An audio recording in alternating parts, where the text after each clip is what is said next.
The research base was hidden deep in the desert. No cities nearby, no people around. Only sand, wind, and silence. But inside the base, something was not silent. Screams echoed through the metal halls. Not from humans, but from a creature kept behind thick glass and steel. They called her subject X-13. She was not human. Her skin was dark purple, with glowing blue lines across her arms. Her eyes were sharp like a wolf's, and her long white hair moved like it had a mind of its own. She had fangs, claws, and strength. Beyond belief, and she was angry. Always angry. Soldiers called her the Beast. Some joked she should be put down. Others feared her. No one dared to enter her cage, until the new mechanic arrived. His name was Jack Weller. He had a simple job: fix broken machines. He wasn't a soldier. He wasn't a scientist. He was just a man with rough hands, a soft heart, and too much silence in his life. On his third day at the base, Jack was told to check the ventilation fans near Sector Red, where the creature was kept. As he walked closer, he heard the alarms go off. Beep, beep. Warning, aggression level rising. Jack rushed to the door. Through the thick glass window, he saw Hertha Alien Girl. She was slamming her fists against the glass. Her eyes burned with rage. 2 guards lay on the ground, unconscious. One was bleeding. A needle had snapped in her arm. They had tried to inject her with something. Jack didn't move. He just watched, and she stopped. The alien girl stared at him. Her chest rose and fell, her breath fast, but she didn't growl, didn't charge, didn't roar. Just silence. Jack tilted his head.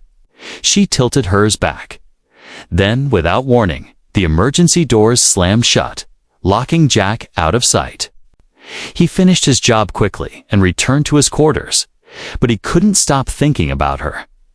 The next day, he asked a question no one had ever asked. Does she eat properly? The guard laughed. She throws food at us. She hasn't eaten in days. That night, Jack made a choice.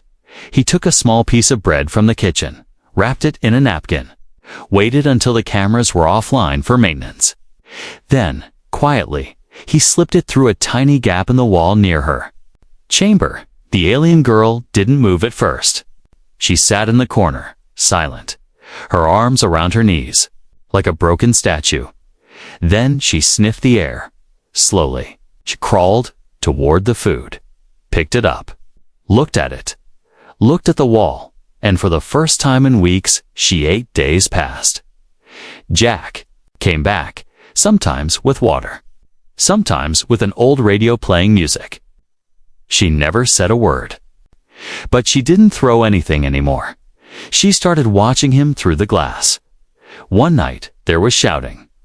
A guard had tried to punish her for ignoring commands. Jack heard the noise and ran. She was bleeding, but she wasn't crying. Her eyes were empty. Jack pressed his hand to the glass. "I'm sorry," he whispered. Suddenly, she stood up. She walked to the glass. Her hand lifted, shaking. She pressed it against his, only the thick glass between them. Her lips moved. Jack couldn't hear her clearly, but it sounded like one word. Jack. He froze. How did she know his name? The cameras beeped to life. Guards yelled for him to step back, but Jack stayed still. His heart was pounding. The alien girl just stared, then slowly returned to her corner. That night, Jack couldn't sleep. He realized something no one else had seen. She wasn't just a beast. She wasn't just angry. She was lonely, and maybe, just maybe, she wanted to be understood. Jack came early the next morning, but something was different. The hallway to Sector Red was blocked. Guards stood in front of the security door.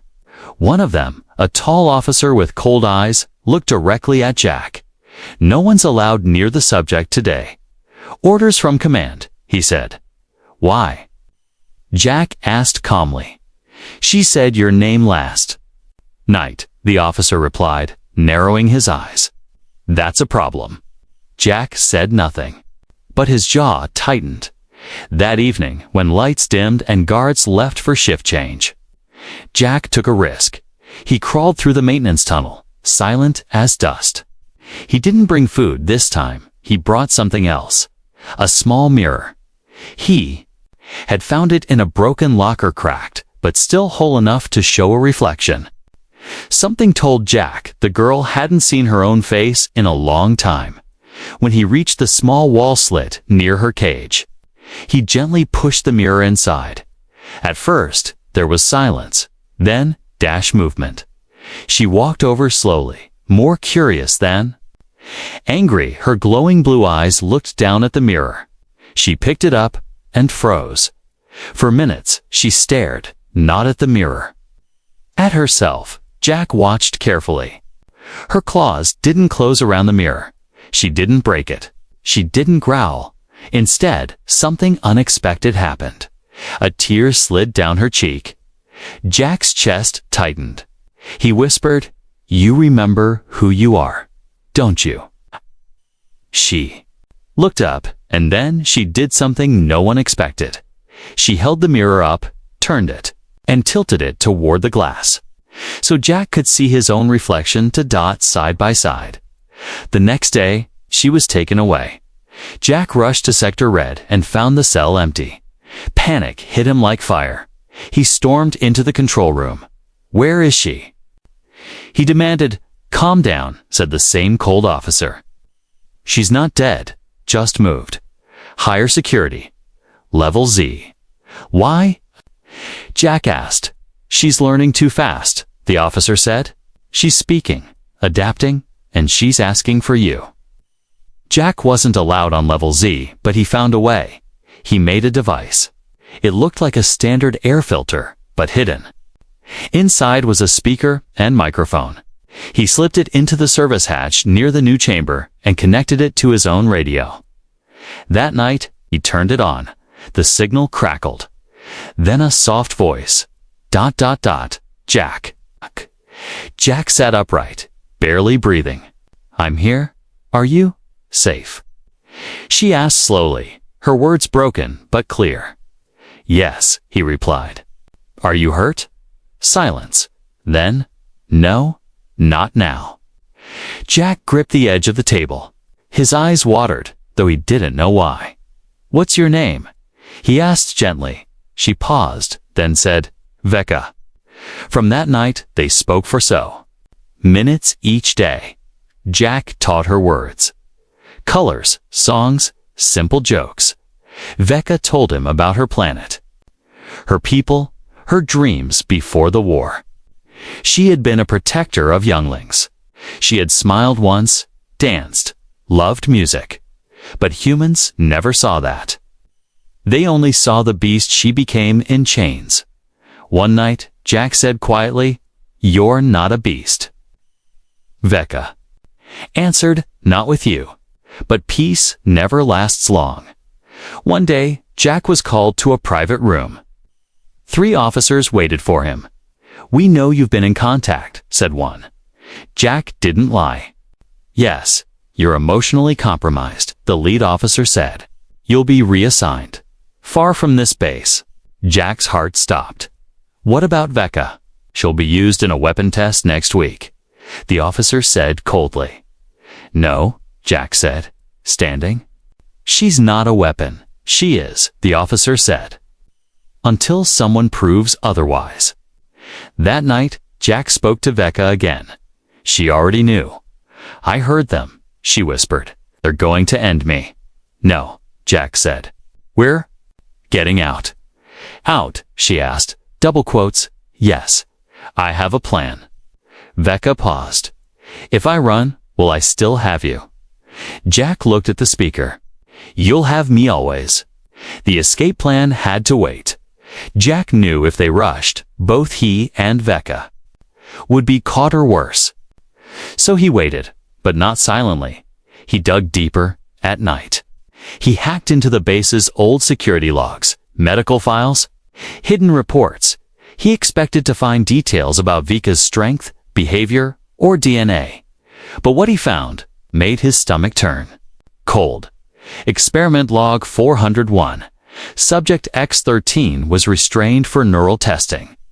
Response included rapid screaming and violent trembling. When electrostimulation increased, she began speaking in native language. We suspect memory triggers. Experiment log 409. Subject injected with fear serum. No verbal response. However, she cried for the first time. Voice translated as, "Please stop. I'm already broken." Jack stared at the screen. His hands shook. The files weren't medical. They were torture notes. This wasn't science. It was cruelty. The next day, he sent a message through the speaker. "Veka. They hurt you, didn't they?" Silence. Then a slow breath from her end. "They called it training," she whispered. "But I only remember pain." Jack swallowed hard. "They lied to all of us.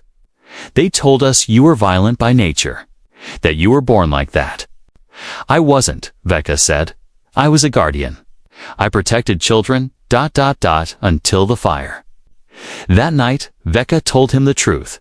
Her world had once been beautiful trees that glowed at night, rivers that hummed softly, and skies filled with dancing lights. She lived in a city made of stone and crystal, where warriors took oaths to protect peace. Veka had trained from a young age, not to kill, but to defend. Then the humans came, not Jack's kind, but the greedy ones. Pirates, soldiers, rich collectors. They wanted her planet's rare energy crystals. They wanted her people's knowledge. And they wanted her. Veka fought back. Her last memory before capture was watching her commander fall, a man she once loved. Then, needles, chains, darkness. "Why didn't you tell them?" Jack asked. "I tried," Veka said. "But when I screamed, they wrote down aggression. When I cried, they said unstable.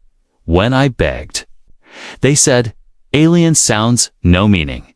She took a shaky breath. "So I gave them what they wanted. A beast." Jack's heart burned with anger but also guilt. He was human too. And somehow his kind had done this. But Veka never blamed him. "You listen," she said softly. "You see me?" Jack placed his hand on the speaker. "I see you." He replied, "Not a beast, not a weapon, just Veka." Later, Jack printed something from the stolen files. A photo taken on the day of her capture. It showed Veka before the scars. Before the anger, she wore white armor. Her hair was tied, with golden rings, and on her face, a smile. He slipped the photo through the maintenance gap the next night. She stared at it for a long time. "That was me," she said quietly. "That was before." Jack answered, "You're still that girl. Just, buried under pain." And then she said something unexpected. "Will you help me find her again?" But Jack knew time was short. Security had doubled. The scientists whispered about a final experiment.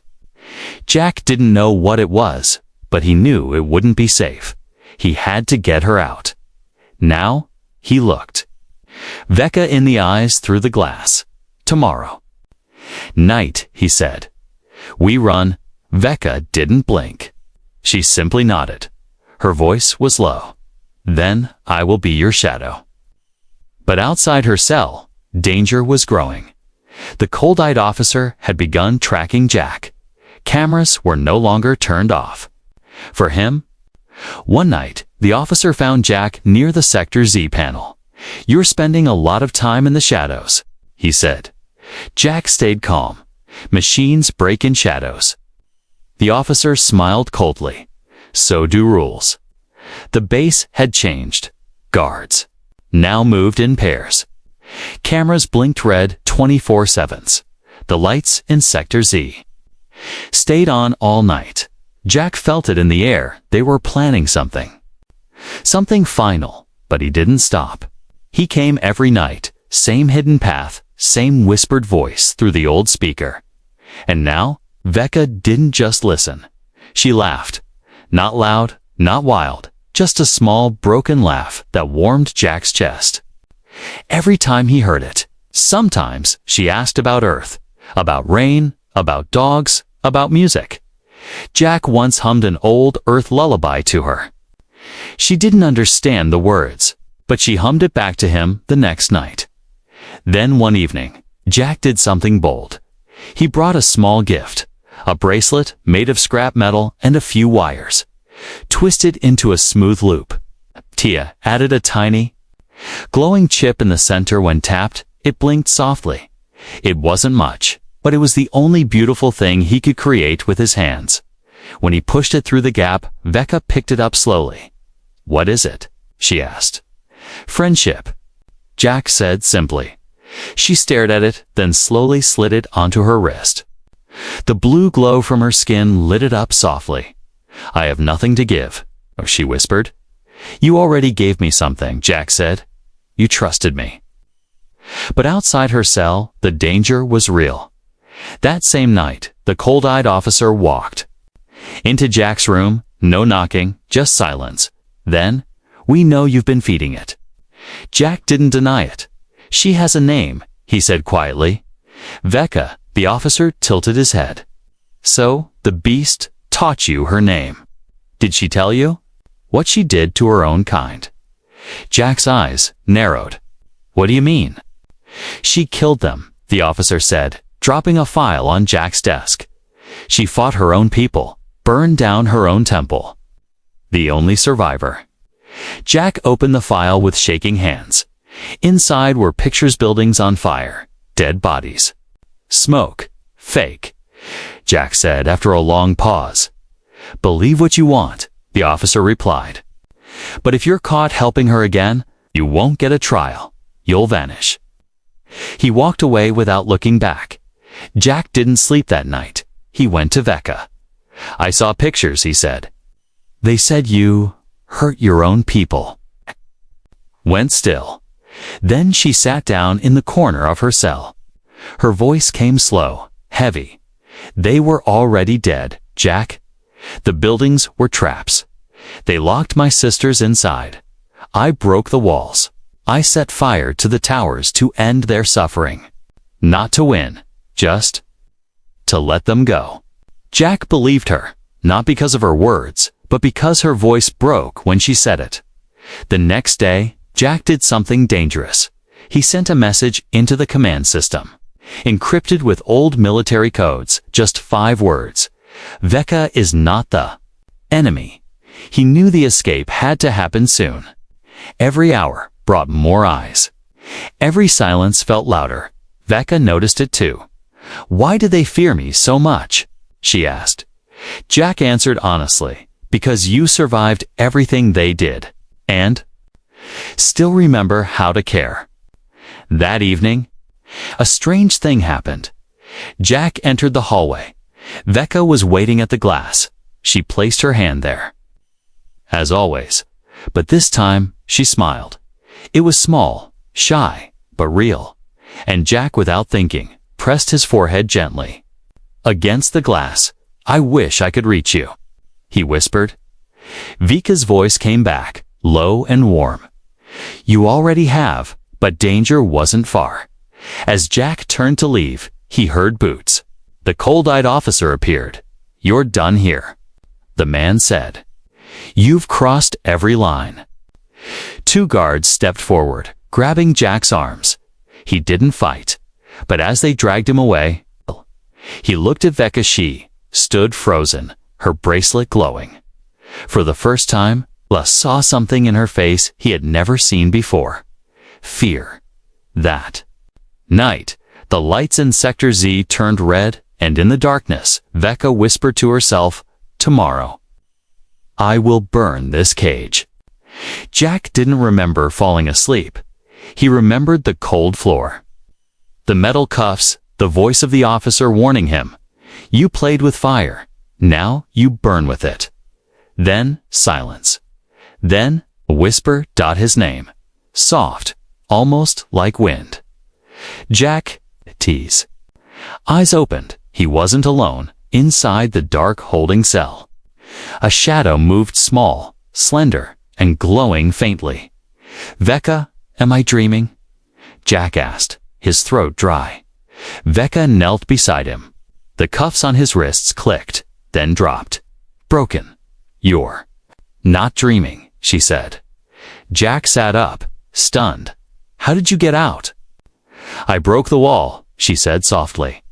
The one I promised I'd never touch. Jack blinked. You were powerful enough all along. Vecca looked away.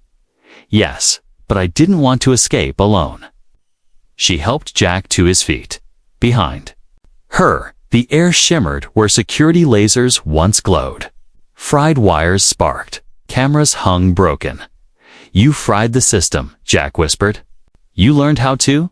I watched, she replied. Listened, learned their patterns, their fears. I waited for you. Jack had no words, so instead, he smiled. Then let's finish this. They moved fast. Vecca led him through back tunnels, places only service bots used.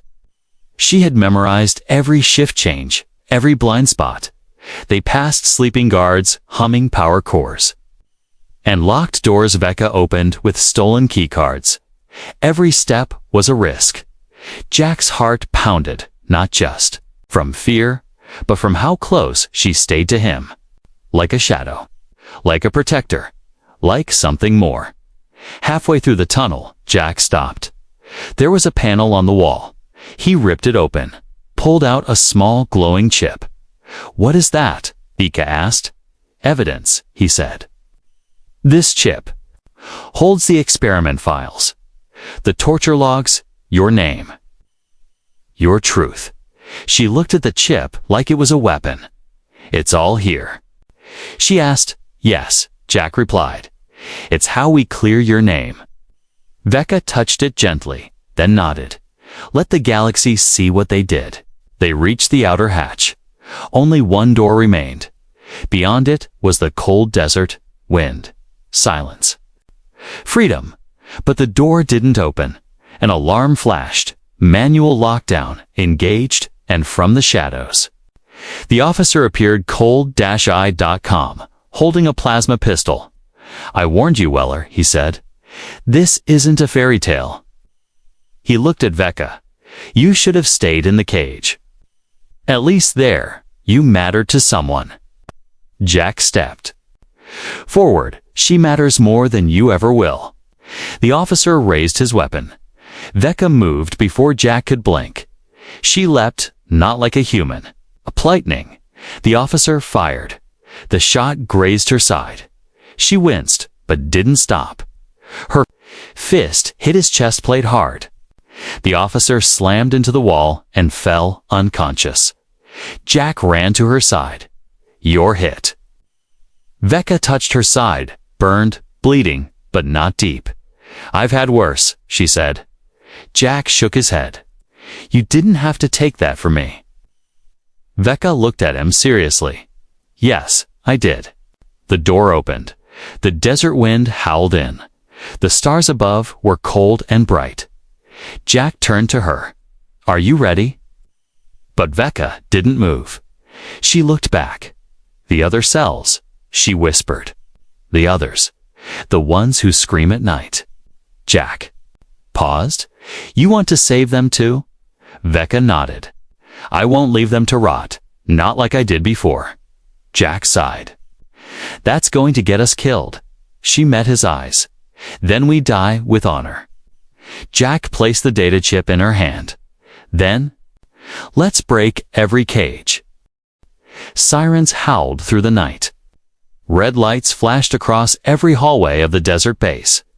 Subject X-13 has breached containment.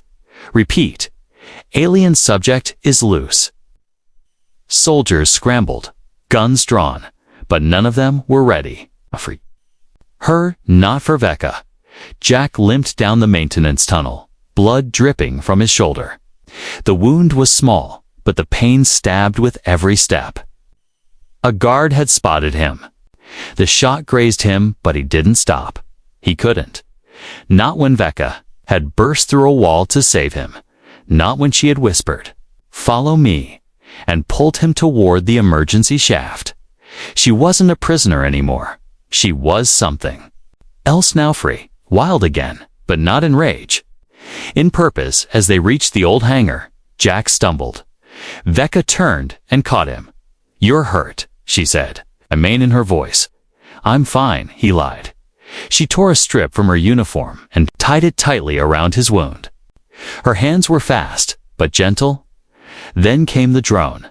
A black security drone swooped in from above. Its red sensors locking onto them. "Target. Terminate. Get behind me." Jack shouted, but Vecca stepped forward instead. The drone fired. Blades of energy sliced through the air, but none of them touched Jack. Vecca moved like wind and fire. Her arms glowed, lines of bright blue energy flaring up her skin like ancient runes. She jumped into the air. Spinning dot, and with a single strike of her glowing fist, she shattered the drone like glass. The pieces rained down. Sparking, Jack stared. In disbelief, Vecca dropped to one knee, breathing hard. "I didn't know I could still do that." Jack knelt beside her. "You saved me," he said. She looked at him, her voice soft. "You were the first to save me.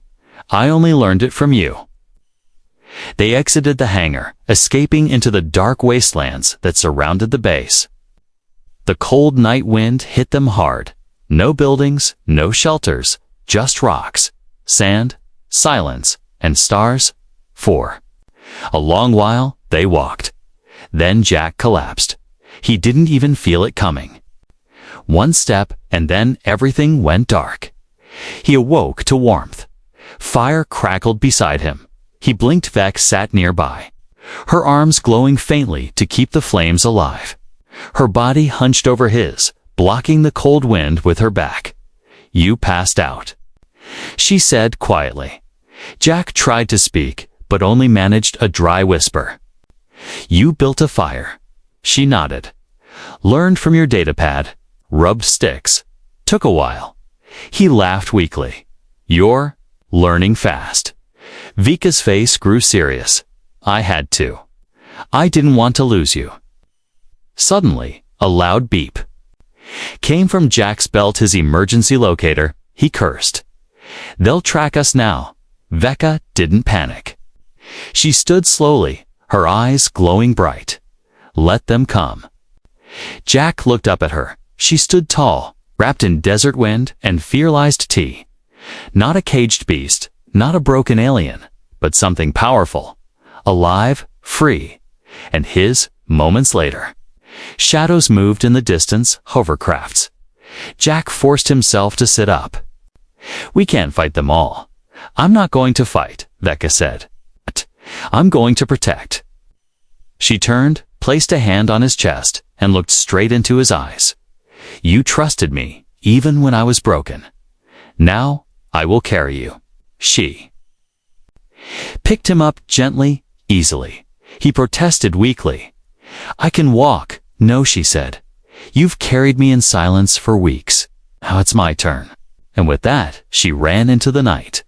The wind roared behind her.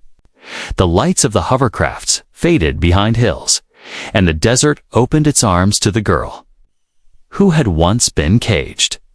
The desert was quiet now. 2 days had passed since the escape. Vecca walked slowly, Jack in her arms. His fever had gone down, but his body was still weak.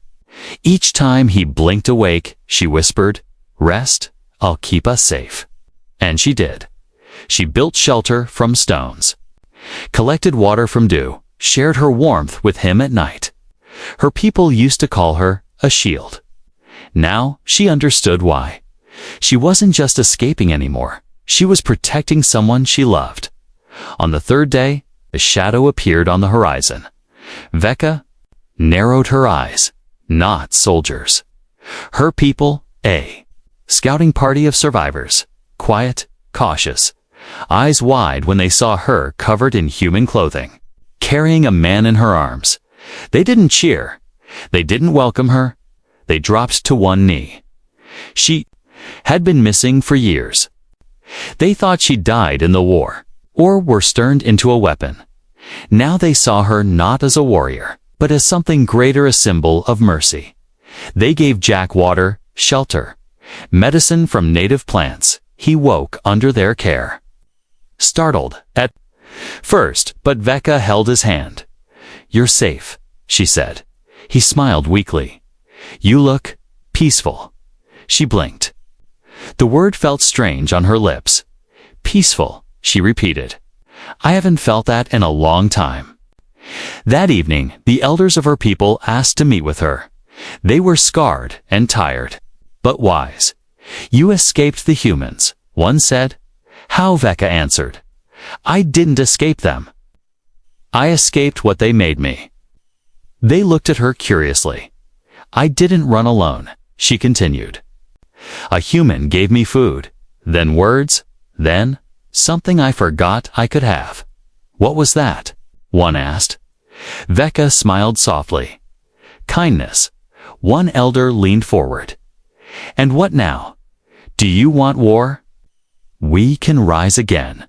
Strike back." Vecca shook her head. "I've already seen what war does. It burns both sides." "But the humans burned us first," said another. She nodded.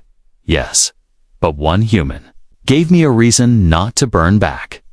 Outside, Jack sat quietly, listening to wind move through crystal rocks. Vec walked out of the elder tent and sat beside him. "They want to fight," she said. Jack looked up. "What do you want?" She was quiet for a long time. Then she whispered, "I want to heal." He reached for her hand. "You already are." The next morning, the tribe packed up camp. They were going to a safer region deep in the canyons, where old technology still protected their young. Jack was invited to join. He expected suspicion, maybe even hate. But instead, one of the alien children brought him a small carved stone, shaped like a leaf. "It means found family," Vecca explained. Jack smiled, tears stinging his eyes. "Do they always give that to strangers?" "No," Vecca said, placing a hand on his shoulder. "Only to people who carry the broken and never let go." As they left the desert, Vecca looked back one last time. The base was far behind. The cage was gone. The pain would take time to fade, but she was free now, and not just because she escaped, but because someone, a human, saw her not as a threat, not as a tool, but as a person. Once she was feared. Once she growled and bit and fought to survive. But now she laughed softly under the stars. Now she walked beside someone who never raised a weapon at her. Now, when she looked into Jack's eyes, she saw the future. And in that future, she didn't have to fight anymore. She just had to love. The beast was gone. The girl had returned, and peace finally had a name.